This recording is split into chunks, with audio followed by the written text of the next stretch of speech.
항상 감사하고 찬양하고 기뻐하고 이런 이유 외에는 우리에게 없는 줄로 믿습니다. 우리는 이제 그리스도 안에서 새 생명을 얻는 자입니다. 나 이제 주님의 새 생명 얻은 몸 옛것은 지나고 새 사람이로다. 그 생명 내 맘에 강같이 흐르니 날마다 찬송과 기도로 하나님을 찬양하고 감사하고 우리에게 주어진 모든 삶의 시간 속에 이렇게 감사하고 찬양하고 기뻐하고 하나님의 진리와 함께 동행하고 그 우리를 향하신 하나님의 진리를 알아가고 이렇게 하기에도 바쁜 줄로 믿습니다. 그렇죠? 그러니까 우리 주변에 돌아보면 문제가 많죠. 건강의 문제, 사람의 문제, 재물의 문제, 온갖 모든 자녀의 문제, 인생이 문제에 둘러싸여 있죠. 그러나 그리스도 예수 안에 있는 사람들, 그들은 이제 믿음으로 이 모든 실존적인 연약함, 죄의 몸으로 말미암는 사망의 몸으로 말미암는 모든 고통 가운데 실존적인 모든 상황 가운데 처해 있다 할지라도 믿음에서 믿음으로 나아가면 그 모든 것들을 넉넉히 이긴다 그랬어요. 사도 바울은 우리에게 주시는 그의 사랑으로 말미암아 우리가 이 모든 고난과 환난을 우리가 넉넉히 이긴다. 또한 그리스도 예수 안에서 내가 삶의 일체의 비결을 배웠다. 일체의 비결을 깨달았다. 사도 바울이 그렇게 얘기하잖아요. 그 모든 게 다 어디 안에 있어요? 믿음 안에 다 들어있는 거예요. 그래서 우리가 믿음을 배워야 됩니다. 믿음을 배운다니까 혹시 오해하시지 마세요. 믿음을 교리적으로 이해한다. 물론 교리적인 이해가 있어요. 그렇죠? 믿음의 이해는 당연히 교리적으로 이해가 되는 건 사실이에요. 하지만 교리적인 것만 있는 게 아니죠. 믿음 그 자체가 하나님께서 우리에게 주신 뭡니까? 선물이죠. 그죠? 믿음은 하나님의 선물이라 성경에도 그러잖아요. 하나님의 선물이잖아요. 그러니까 이거를 배운다는 것은 단순한 교리적인 이해만 있는 게 아니에요. 이 믿음을 통해서 하나님의 진리가 여러분 안에서 어떻게 역사해서 이 믿음의 효력을 진리로 말미암는 효력이 어떻게 여러분 안에서 믿음을 통해서 일어나게 되는지 벌써 이 효력이라는 말 자체가 굉장히 액티비티한 그런 말이잖아요. 그렇죠? 효력이라는 말 자체는 그냥 고딕하게 그냥 가만히 솔리드하게 가만히 있는 게 아니죠. 이 자체가 굉장히 역동적인 거죠. 이런 효력이 어디서 나와요? 진리로 말미암아 나오죠. 진리로 말미암은 효력이 일어날 때 그 모든 것들이 다 뭘 통해서 나타난다? 믿음을 통해서 나타나는 거예요.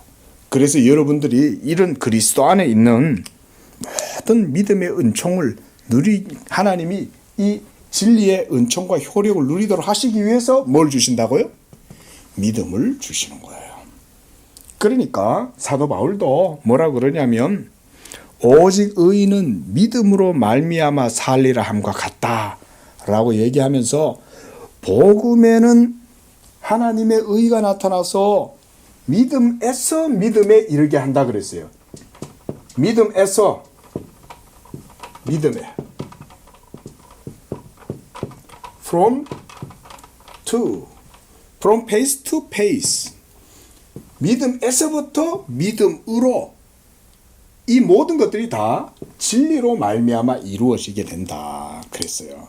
바로 믿음에서 믿음으로 할 때 모든 것들이 다 믿음을 통해서 이루어지는 거잖아요.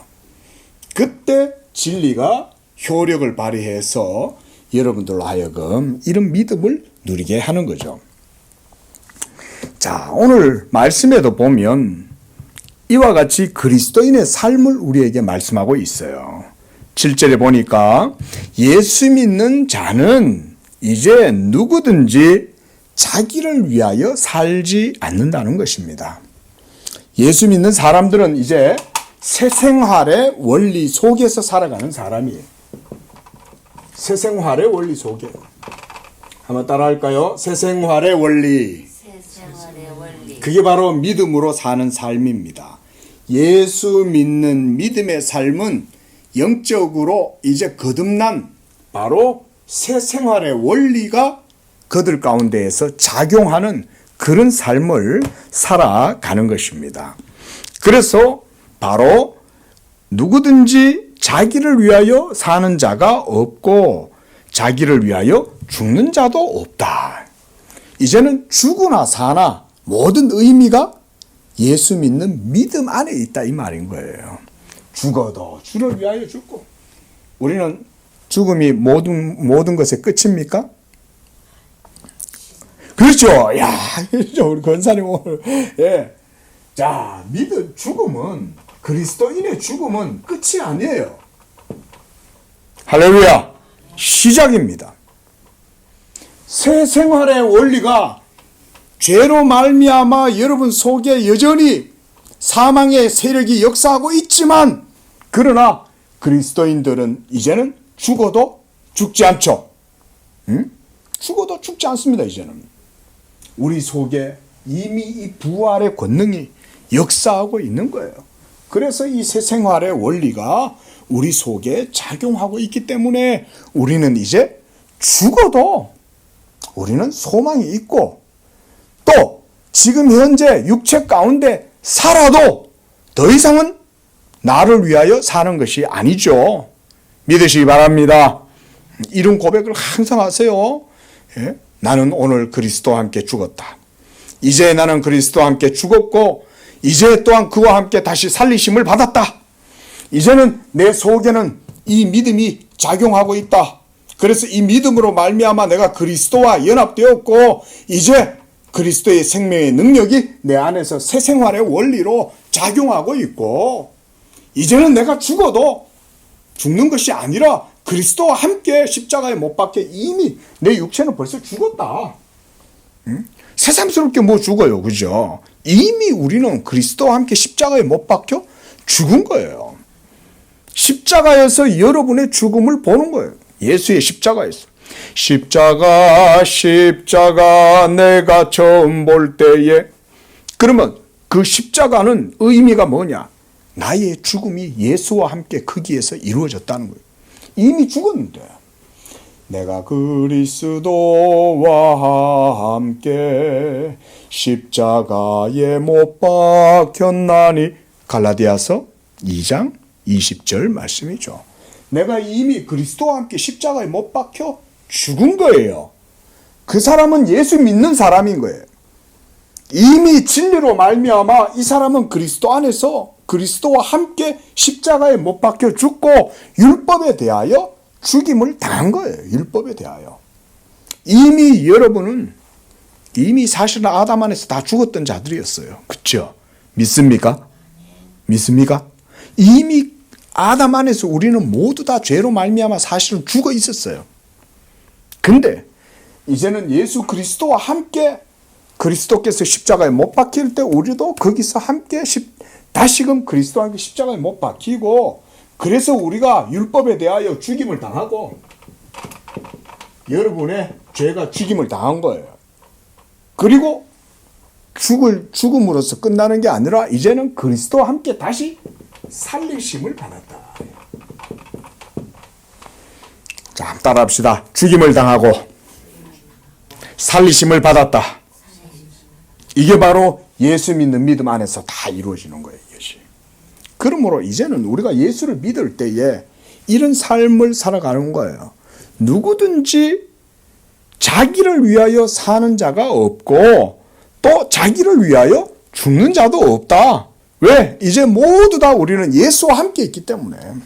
내가 사는 것도 예수를 위하여 사는 것이고, 내가 죽는다 해도 그것조차도 그리스도를 위하여 죽는 것이고, 여러분의 죽음도 하나님 앞에 귀한 줄로 믿습니다. 세상 사람들은 이 말을 절대 이해 못합니다. 예수를 안 믿으니까. 죽음이 귀하다? 그게 뭐 그런 희한한 소리가 있냐. 뭐 죽는 게 귀해? 아니요. 여러분의 죽음은 벌써 뭘 드러내 보여줍니까? 그리스도의 십자가를 드러내 보여주잖아요. 그죠? 우리의 죽음도 아담 안에서의 죽음이지만, 그러나 이제 예수께서 우리를 위하여 죽으셨기 때문에 내가 죽으면 내 속에 있는 부활의 생명이 드러나잖아요. 그리고 그리스도의 십자가에서 이루신 그 십자가의 은혜와 능력이 드러나잖아요. 있죠? 군뱅이가 오랫동안 있다 보면 이제 매미로 이렇게 한골 탈퇴를 하잖아요. 예? 껍데기를 탁 벗고. 예? 그러면은 땅 속에서 꼼짝꼼짝 그러면서 막 몇 년 동안 그렇게 군뱅이가 그렇게 있다고 그러네요. 근데 결국은 그 군뱅이도 자기의 생이 끝나죠. 근데 끝나고 나면 어떻게 됩니까? 그걸 다 벗어나서 이제는 매미가 되어가지고 팍 날아가는 거죠. 그죠? 예? 그와 같이 우리의 죽음도 귀하다. 응? 예수 그리스도께서 내게 계시니 죽는 것도 귀하다. 사도 바울은 이렇게 말하죠. 그래서 우리가 주를 위하여 살고 죽어도 주를 위하여 죽나니 사나 죽으나 우리가 주의 것이로다. 이런 믿음으로 살아간다는 것입니다. 자, 이제 3절 우리가 기독교 강요 3권 제가 가진 책 318쪽입니다. 자, 3절입니다. 오늘 기독교 강요 3권 9장 3절과 4절을 우리가 함께 읽어보겠습니다. 현세의 삶을 감사해야 하는 명분. 그러니까 말씀드렸듯이 이런 신앙의 내용을 여러분들이 이해를 하고 예수와 함께 믿음으로 그와 십자가에 못 박혔고 믿음으로 그리스도와 함께 다시 살리심을 받았으면 이제는 감사가 넘치는 삶을 살아가는 거예요. 감사하지 않을 수가 없는 거예요.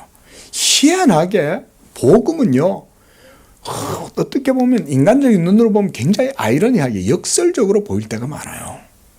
고난 중에 있는데, 아니 고난 중인데 왜 오히려 기뻐하냐 이거예요.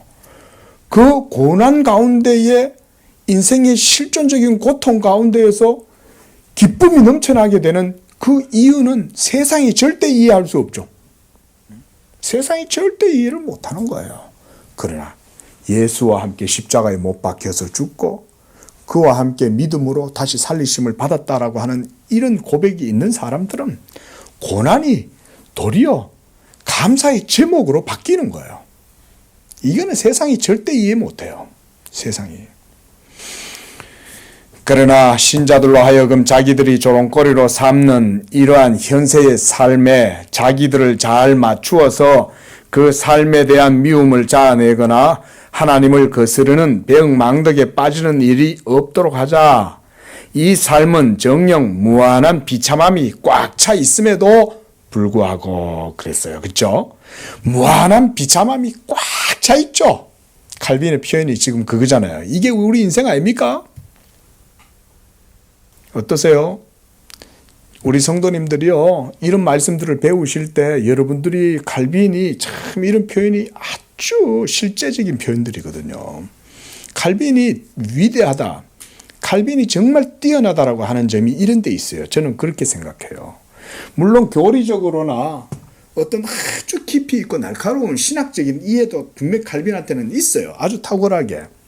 그러나 칼빈은 보면은 이 복음 전도자, 목회자로서의 이런 면모가 있어요. 그래서 인간을 잘 알아요. 인생을 잘 알아요. 이런 표현 하나를 봐도. 보세요. 정녕 무한한 비참함이 꽉 차 있다는 거예요. 우리 속에. 이게 인간을 이렇게 이해한다는 게 이게 쉬운 일이 아니잖아요. 그럼에도 무엇으로도 더럽힐 수 없는 하나님의 축복 가운데에서만 그 가치가 올바로 헤아려진다. 참 바로 이거죠. 그렇죠? 예수를 믿는 믿음으로 그와 함께 죽고 그와 함께 살리심을 받았다라고 하는 이런 고백이 있는 사람은 자기의 죄의 몸 안에서의 삶이 비참하고 그 속에 온갖 모든 실존적 고통이 있어도, 그게 꽉 차 있어도 도리어 감사의 빛을 볼 수 있는 사람인 거죠. 놀라운 일 아닙니까? 지금 그 얘기하는 거예요. 그러므로 만약 우리가 그 삶을 통하여 하나님의 아무런 은총을 깨닫지 못한다면, 이런 것, 어떤 은총? 바로 이런 은총. 그리스도와 함께 죽고 그리스도와 함께 다시 살리심을 받는, 그래서 우리 속에 있는 믿음으로 말미암는 새 생명의, 새 생활의 원리가 우리 안에 작동하고 있다는 이런 것들을 깨닫지 못한다면 얼마나 참 어두운 삶을 살겠어요. 그렇죠? 교회를 다녀도 진리를 모르고 교회를 다니고, 복음에 대한 확신도 없고, 복음의 평안과 위로도 못 누리고, 종교 생활이라고 하는 어떤 의무감, 어떤 종교적인 압박감 이런 데 사로잡혀가지고 위선적이고 가식적이고 외식적인 그런 기독교 신앙생활을 한다면 그것처럼 슬픈 일이 없죠. 우리 양재교회 성도님들은 복음의 자유와 위로가 있기를 축원드립니다. 신앙생활을 하셔도 제대로 하셔야 돼요. 복음의 자유와 위로와 평안과 안식, 기쁨, 이걸 누릴 수 있어야 돼요. 네. 그러므로 그 일 자체로 이미 우리는 하나님에 대하여 심히 배은망덕한 죄를 짓는 것이 될 것이다. 왜냐하면 특별히 성도들에게 있어서 이 깨달음, 복음의 깨달음입니다. 진리의 깨달음, 이런 진리의 깨달음, 그들의 구원을 이루기 위하여 모든 것을 작정하신 하나님의 선하심에 대한 증언이기 때문이다. 이런 복음이 전부 다. 하나님이 만세전부터 이거를 예비하신 거죠. 이거를. 그래서 예수를 우리와 같은 사람의 몸을 입고 이 세상에 보내신 거죠. 그래서 그에게 연합되어서 그와 연합한 자들은 예수께서 2000년 전 십자가에 못 박히실 때 그리스도와 연합된 자들이 그와 함께 같이 십자가에 못 박혀 죽는 거예요. 연합의 교리가 그래서 중요한 거예요. 예? 예수 그리스도와의 연합이 그래서 중요한 거예요. 그래서 성육신을 우리가 강조하는 거예요. 예수께서 성육신하지 않으면 우리가 부활의 몸으로 그와 함께 연합을 할 수가 없는 거예요.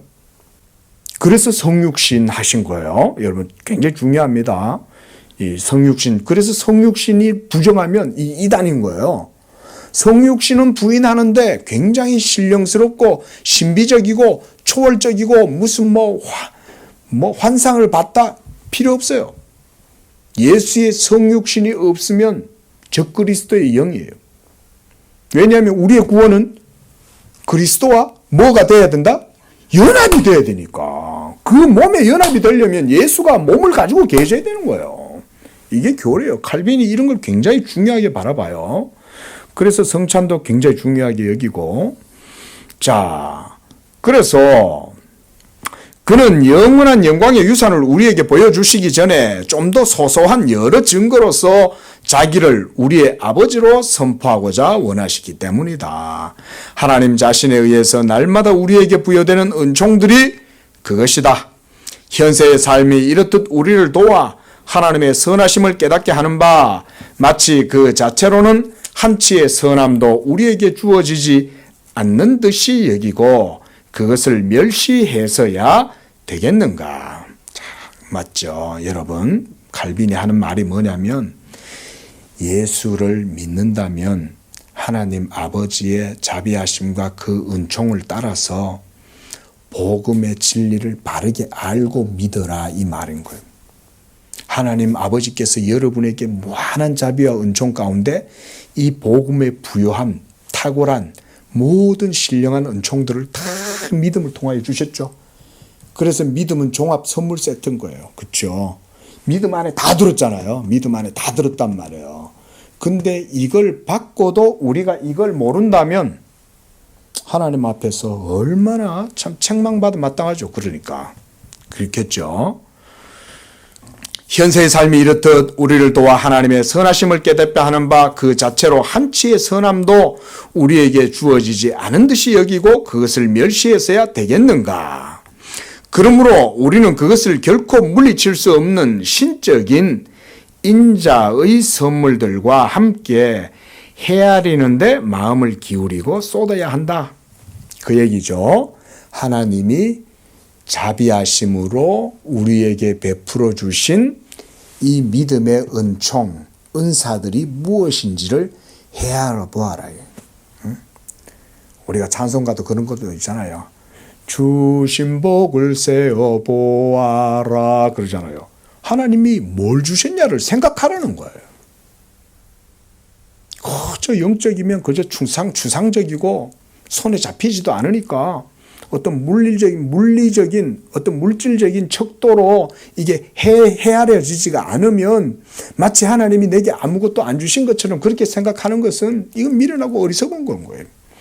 하나님의 말씀 속에 이미 복음을 통해서 우리에게 베풀어 주신 이런 많은 것들이 있는데, 그래서 제가 여러분들에게도 이런 걸 설명드리는 이유가 하나님께 구체적으로 감사하라는 거죠.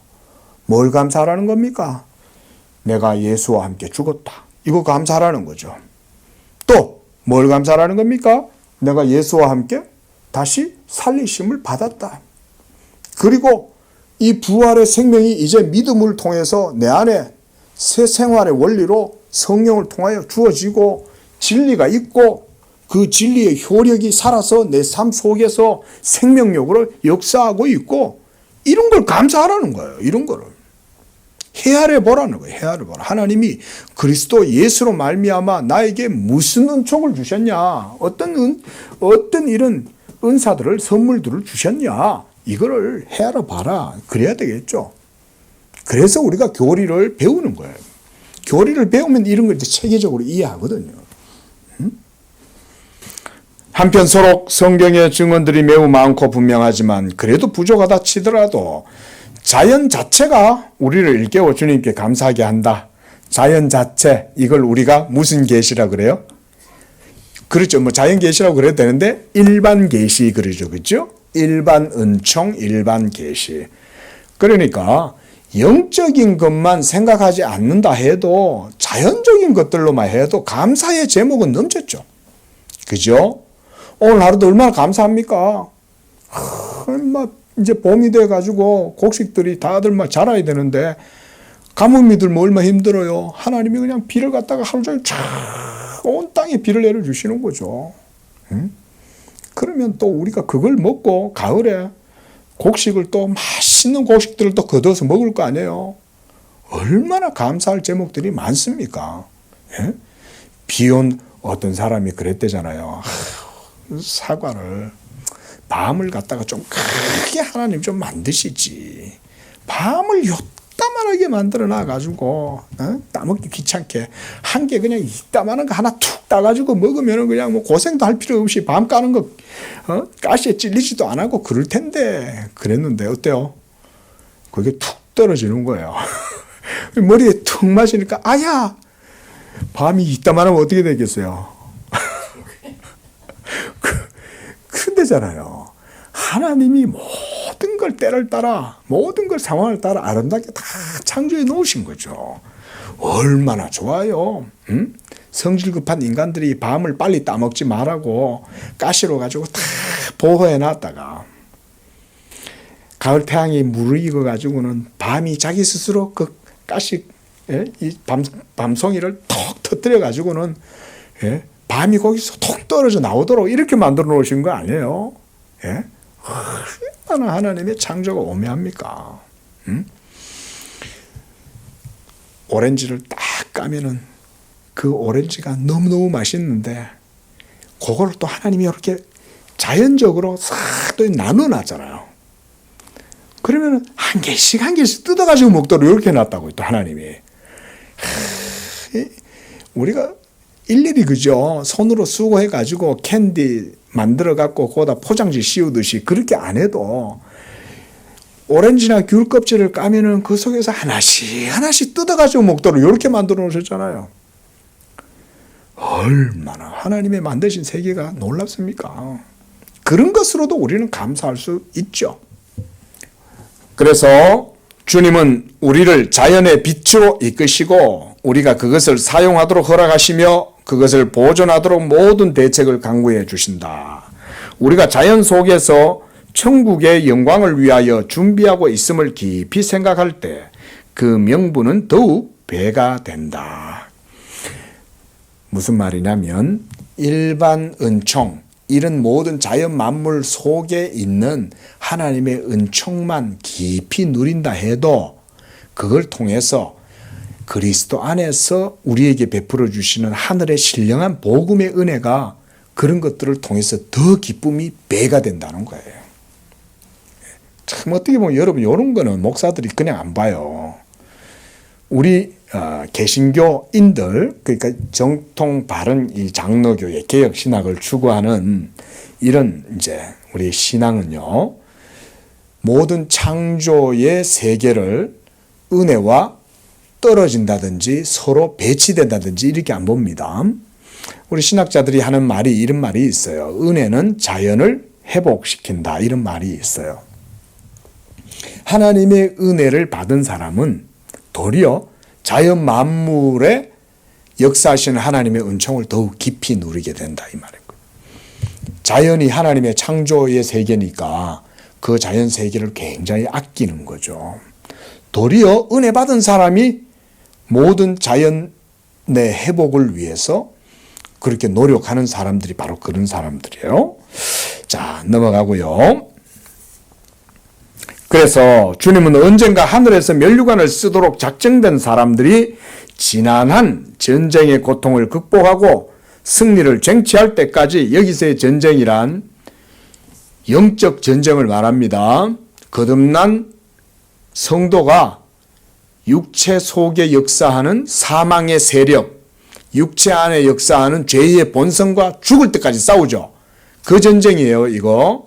자, 이 전쟁의 고통을 극복하고 승리를 쟁취할 때까지 개가를 부르지지 못하도록 하시려고 그들이 먼저 이 땅에서 역경을 이겨내도록 하나님이 섭리 가운데 역사하신다. 말씀드렸죠. 하나님은 여러분들의 상태를 죄 가운데에서 그 상태로 그대로 가만히 내버려 두셨다가 천국에 들어가시는 게 아니라 그랬죠. 여러분을 계속해서 성장하도록 만들어 가시는 거예요. 성장해 나가도록 하실 때 뭘 쓰신다는 겁니까? 여러분 속에 있는 죄를 쓰시는 거예요. 그래서 저번에도 설명드렸어요. 그렇죠? 자, 우리 안에 있는 죄의 본성, 이 죄의 본성을 이제는 그리스도 안에 있는 예수 믿는 자죠. 예수 믿는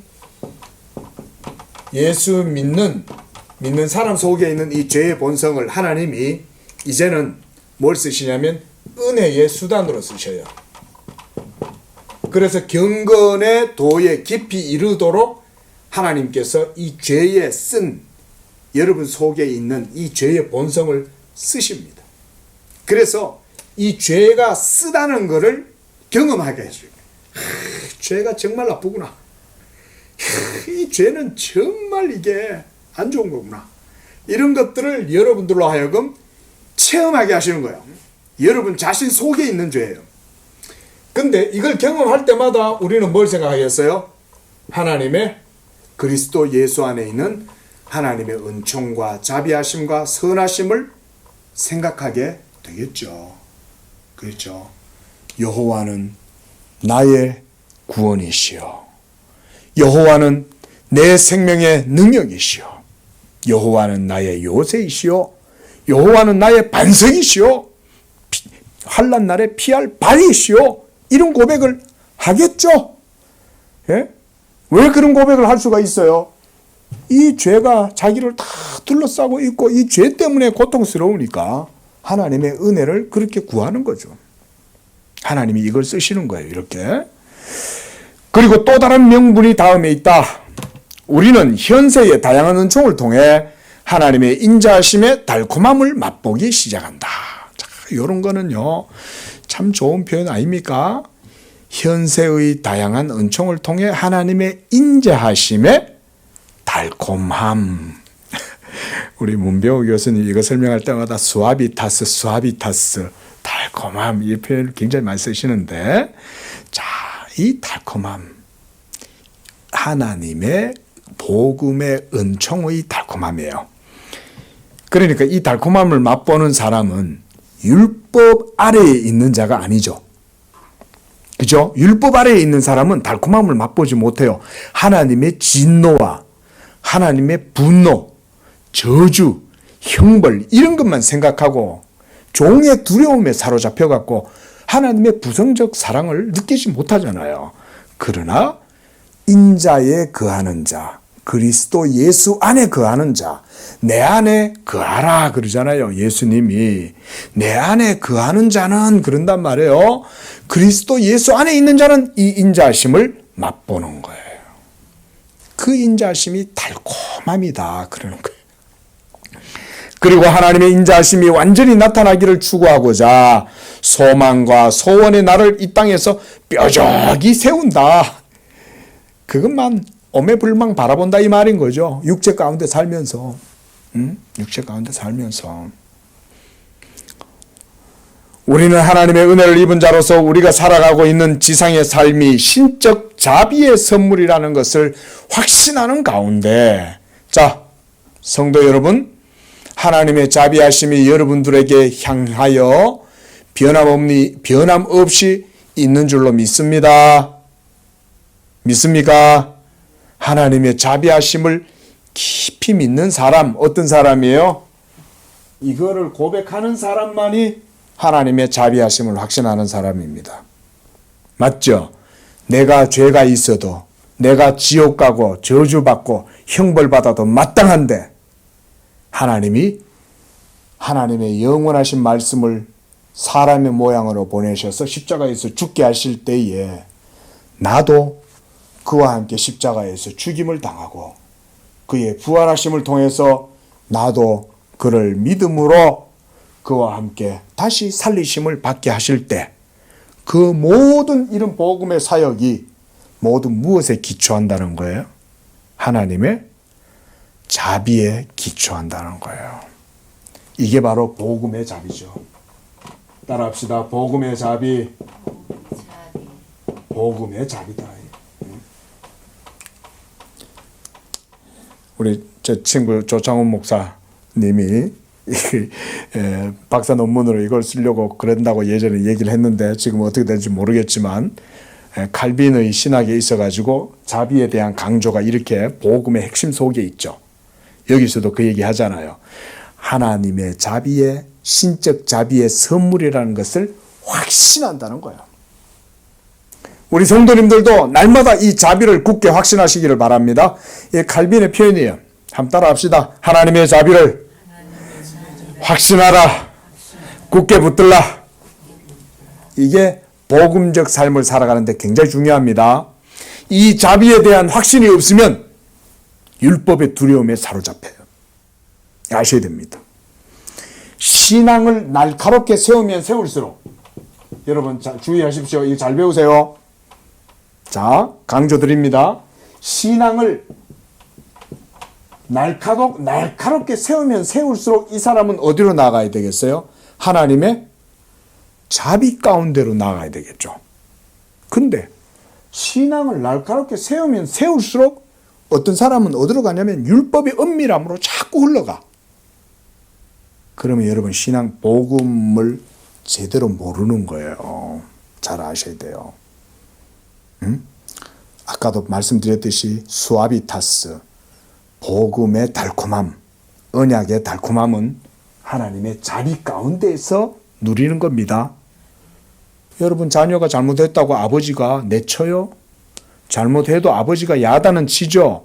야단은 치지만 아버지는 결코 자기 자녀를 포기하지 않아요. 그렇죠? 그리스도 예수 안에서 우리들을 향하신 하나님의 부성적인 사랑은 이와 같이 무한한 자비를 통해서 우리에게 주어져요. 그래서 칼빈의 신학에서 자비가 굉장히 중요한 요소인 거예요. 이 자비에 대한 확신이 없으면 율법주의로 또 흘러가. 그래서 자꾸 신앙의 개념을 갈고 이 신앙의 개념을 날카롭게 세우면 세울수록 하나님의 자비 안에서 복음의 평안을 누리기보다는 자꾸 율법의 의무나 뭔가 그런 것들의 어떤 율법의 조건성이나 이런 것들을 자꾸 강조한다 이 말인 거예요. 율법의 조건을 강조하면 자신이 있어요? 여러분? 여러분은 율법의 조건을 내세우면 내세울수록 여러분들이 하나님 앞에서 충성된 신앙생활을 할 수 있을 자신이 있냐고요.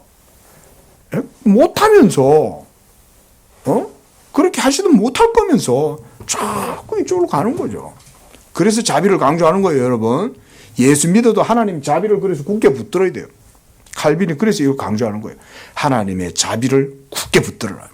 하나님의 자비를 의심치 마라. 하나님의 자비를 확신해라. 칼빈이요, 종종 이런 말을 많이 해요. 여기서도 지금 그 말 하잖아요. 자비라는 것을 확신해라는 거죠. 그리고 그것을 기억하고 그것에 감사해야 한다. 우리에게 언급한 대로 이 땅의 삶을 극도로 추구하고자 하는 육적 삶이죠.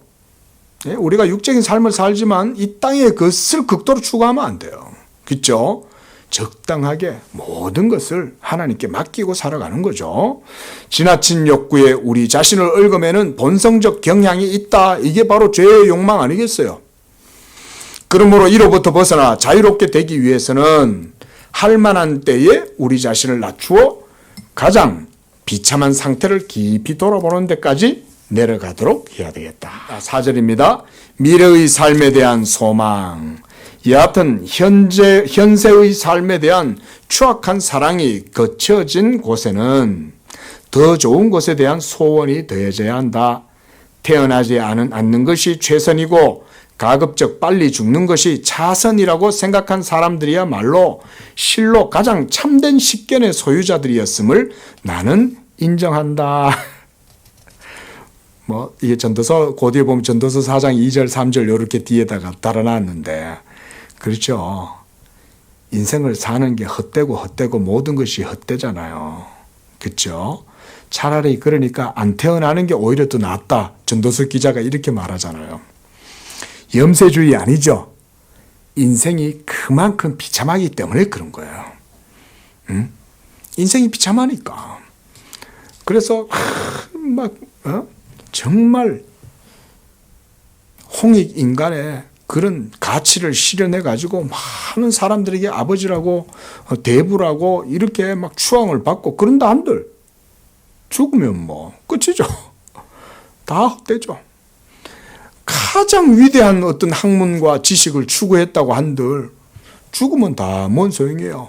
그게 생명을 못 주는데. 예? 과연 하나님의 빛과 참된 종교를 상실한 그들이 불행하지도 않고 혐오스럽지도 않은 무엇을 삶 속에서 볼 수 있겠는가? 그들이 슬픔과 눈물 속에서 가족들의 생일을 지냈으며 엄숙한 즐거움 속에서 그들의 장례식을 행했던 것은 이유가 없지 않았다. 그럼에도 불구하고 그들은 이로부터 아무런 유익을 얻을 수 없었다. 장례식을 가장 정말 이렇게 진정한 마음으로 장례식을 참 지냈어요. 자, 끝나고 나서 무슨 유익이 남아요? 아니, 장례식이 그저 이름 없이 그저 사막을 배회하다가 길을 잃어가지고 죽는 사람이나, 예? 저 무슨 뭐예요? 그 인도 같은 데 타지마할 같은 데 가면은 그 무덤 자체가 궁전 같잖아요. 아니, 그런 타지마할에 묻힌들 사막에서 배회하다가 그냥 목말라서 죽는 사람하고 뭔 차이가 있어요? 죽는 게 더 아름다운 죽음이 있습니까? 그렇잖아요. 칼빈이 그 얘기하고 있는 거죠. 인생은 다 한 가지로 다 똑같은 거 아니냐? 누가 더 위대한 죽음이 어디 있어요? 죽음은 다 똑같은 죽음이지. 왜냐하면 올바른 믿음의 가르침을 등진 그들은 그 자체로는 복되지도 바람직하지도 않은 어떤 것이 어떻게 경건한 자들에게는 선한 무엇으로 변화되는지 그 까닭을 알 수 없기 때문이다. 제가 요거는 앞에서 말씀드린 거예요. 벌써. 그렇죠? 우리의 죽음은 헛됩니까? 우리의 죽음은 하나님께서 존귀하게 보시죠. 왜 하나님이 성도의 죽음을 존귀하게 여깁니까? 이 죽음이 헛되지 않기 때문에 그런 거죠. 죽음은 말 그대로 육체의 감옥에서 벗어나는 것과 같은 거예요. 칼빈이 뒤에서 그 말을 해요. 육체를 벗어나서 뭘 보는 거예요? 하나님을 보는 거 아닙니까 우리가? 육체의 장막을 벗고 주의 얼굴을 보리라 그러잖아요. 우리는 이 육체의 감옥을 벗어나면 그때부터는 하나님의 영광의 자유에 이르죠. 그렇죠? 그리스도 안에서의 이 살리심, 이거 믿으셔야 돼요, 여러분. 여러분 임종하시는 순간에 이거 꼭 기억하십시오. 예? 임종하는 순간에 그 순간 여러분들이 이걸 꼭 의지해서 하나님의 자비를 그때 붙드세요. 사망의 세력이 여러분들의 영혼을 막 찌를 거예요. 죽을 때 되면. 그 죽음의 고통이 막 이 여러분들의 영혼이 육체를 이제 떠나야 되는데, 그러려니 이 영적인 고통이 이게 보통이 아니겠죠. 그게 사망의 고통 아니겠어요? 사망의 그림자가 막 내게 다가올 때, 그때 뭘 바라봐야 돼요? 하나님 앞에서 율법의 은밀함과 그 율법의 정죄와 쏘는 것을 막 두려워하면서 거기에 사로잡혀야 되겠습니까? 그게 아니죠. 주여, 내가 그리스도와 함께 이미 십자가에서 죽었나이다. 나의 모든 의는 예수께 있나이다. 이제 내가 죽어도 그리스도와 함께 죽고 살아도 내가 그리스도와 함께 다시 살리시는 줄로 믿습니다. 하나님이 어떠시기 때문에? 자비하시기 때문에 그리스도 안에서 무한한 자비하심으로 나를 받아주실 것이니까, 값없는 은총으로 나를 구원하실 것이니까, 죽음의 그림자가 우리에게 다가올 때도 성령의 기쁨 가운데에서 담대하게 이 자비를 붙들어라. 스테반 돌에 맞아가지고 죽어가는 과정 속에서도 환희에 사로잡히잖아요. 환희에. 우리 양재교회 성도님들의 믿음이 이런 믿음 되시기를 축원드립니다. 이런 믿음. 그래서 그 다음 320쪽 두 번째 문단, 이 유한한 삶을 판단함에 있어서 신자들이 지향하는 바는 사뭇 다르다. 그렇죠? 우리가 지향하는 바는 다르죠. 우리는 더 이상 이 세상의 것을 추구하지 않아요. 그죠? 우리가 살아도 주를 위하여 살고 죽어도 주를 위하여 죽기 때문에 추구하는 가치 자체가 틀려요. 우리는. 그들은 인생 자체가 다름 아닌 비참함이라는 것을 깨닫고 더 큰 열의와 정성을 기울여 다가올 고줄 것이에요. 영원한 삶을 묵상하는데 그들 자신을 전부 드린다. 이 영원한 삶 어디에서? 그리스도 안에서. 그리스도 안에 있는 영원한 하나님의 생명과 그 자비하심과 또 자녀됨과 이런 모든 것들을 우리는 이제 묵상하고 나아가는 거죠. 현세의 삶은 다가올 삶과 비교할 때 무시되어 마땅할 뿐만 아니라 전적으로 정죄되어야 하고 혐오스러운 것으로 치부되어져야 한다. 만약 하늘이 우리의 본향이라면 이 땅은 유형지가 아니고 무엇이겠는가? 예? 한마디로 감옥이라는 거, 감옥이나 마찬가지인 거죠. 여기는 예? 잠깐 머물렀다 가는 곳인 거예요. 여기가. 만약 이 땅을 떠나는 것이 생명에 들어가는 것이라면 이 세상은 무덤이 아니고 무엇이겠는가? 그렇죠? 세상 자체가 전체가 사실은 어떻게 보면 무덤이죠. 무덤. 이렇게 여러분들이 인식을 하셔야 돼요. 예수 믿는 믿음을 통해서 영적인 개념이 여러분 속에 깊이 세워지면 세워질수록 육적 삶과 이 세상의 모든 생이 바로 이런 거라는 것을 여러분들이 실존적인 인식을 하셔야 돼요. 실존적인 인식. 그거는 그러나 우리가 허무주의 아니죠. 그죠? 여러분 그렇죠? 우리가 영적인 개념이 클리어해질수록 육적인 것에 대한 혐오감이 들겠죠. 이 세상에 대한 혐오감이 들겠죠. 그러나 이 세상을 우리가 방관하거나 방종하거나 이러진 않아요. 그죠? 도리어 내세를 바라보면서 이 땅 가운데서 주어진 삶의 성실과 정직과 인내로서 살아가죠. 이게 진짜 개혁주의 신앙의 성도예요. 이게 정말 참된 경건을 추구하는 성도인 거예요. 그러니까 은혜가 율법을 폐하느뇨? 그럴 수 없죠. 하나님의 은혜를 받은 사람은 이 땅 가운데에서 율법 아래에 있지 아니하고 복음의 자비 가운데 거하지만 율법을 피하는 게 아니라 도리어 율법을 굳게 세우고자 힘쓰는 자들인 거예요. 그들은 어떤 자들이기 때문에 그리스도 안에서 이제는 죽은 자가 아니라 산 자니까. 하나님의 율법이 예전에는 나를 죽게 이르렀잖아요. 그죠? 율법이 죽게 만들었단 말이에요. 그런데 이제는 더 이상 그 율법이 나를 죽게 하는 게 아니라 예수 믿음으로 말미암아 그리스도와 함께 새 생명 가운데 살리심을 받았으므로 하나님의 언약의 계명을 쫓아 믿음으로 순종할 뿐 아니라 헌신할 뿐 아니라 수고하고, 그리고 그 율법의 계명이 이제는 달콤함으로 다가오는 거예요. 달콤함으로. 주의 법이 어찌 그리 달고 아름다운지요. 이런 거죠. 예? 만약 육체로부터 자유롭게 되는 것이 완전한 자유를 향해 해방되는 것이라면 육체는 감옥이 아니고 무엇이겠는가? 그렇죠? 만약 하나님의 현존을 즐거워하는 것이 최고의 행복이라면 내가 육체 밖에서 주의 얼굴 배우리. 우리가 그런 찬송 있잖아요. 주의 얼굴 배우리 이러면서 그 찬양하잖아요. 예?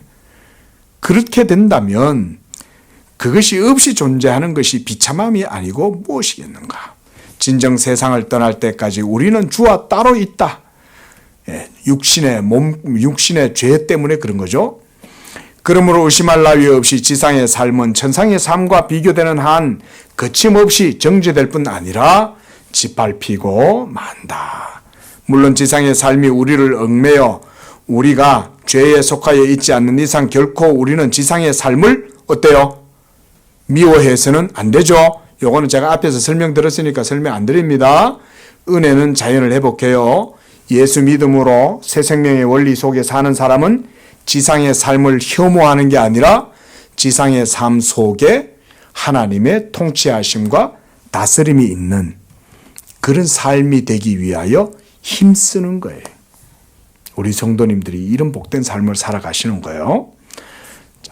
그 다음 문단. 이와 같은 우리는 지상의 삶에 대한 괴로움과 혐오를 통해 오히려 그 삶의 마지막을 갈망한다 하더라도 주님의 뜻 가운데 지상에 거할 준비를 하라는 거예요? 하지 말라는 거예요? 하라는 거죠. 그렇죠?